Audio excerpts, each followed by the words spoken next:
अयोध्येमधल्या धर्मपथावर असलेल्या सूर्य देवतेवर 7 घोड्यांची प्रतिकृती लावण्यात आलेली आहे आणि त्यामुळे धर्मपथावर आल्यावर सूर्यवंश नगरीमध्ये आल्याचा भास होतोय। या प्रतिकृती सध्या येणाऱ्या भक्तांचं लक्ष वेधून घेत आहेत।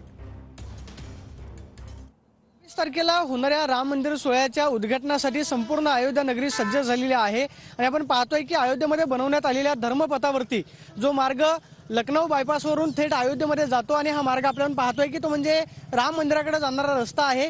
ज्या रस्त्याला धर्मपथ हे नाव देण्यात आलेलं आहे आणि या धर्मपथावरती आपण पाहतोय की सूर्यखंबाच्या प्रतिकृती ज्या आहेत त्या लावण्यात आलेल्या आहेत। मात्र याच्या प्रवेशद्वारावरती सूर्यदेवतेला 7 घोड्यांच्या प्रतिकृती ज्या आहेत त्या लावण्यात आलेल्या आहेत आणि या ठिकाणी आल्यानंतर आपल्याला सूर्यवंशी नगरीमध्ये आल्यासारखा भास जो आहे तो होतो। सूर्यवंश नगरीचं प्रतीक म्हणून घोड्याकडे पाहिलं जातं आणि आपण पाहतोय की या 7 घोड्यांच्या प्रतिकृती ज्या आहेत त्या या ठिकाणी लावण्यात आलेल्या आहेत। मोठी प्रतिकृती आहे। येणाऱ्या प्रत्येक भक्तांचं लक्ष वेधून घेताना ही प्रतिकृती आपल्याला पाहायला मिळते। काल या प्रतिकृतीचं काम जे आहे ते पूर्ण करण्यात आलेलं आहे आणि धर्मपथावरती ही प्रतिकृती जी आहे ती बसवण्यात आलेली आहे। आपण पाहतोय की सूर्यखंबानी या धर्मपथावरती शोभा वाढवलेली आहे।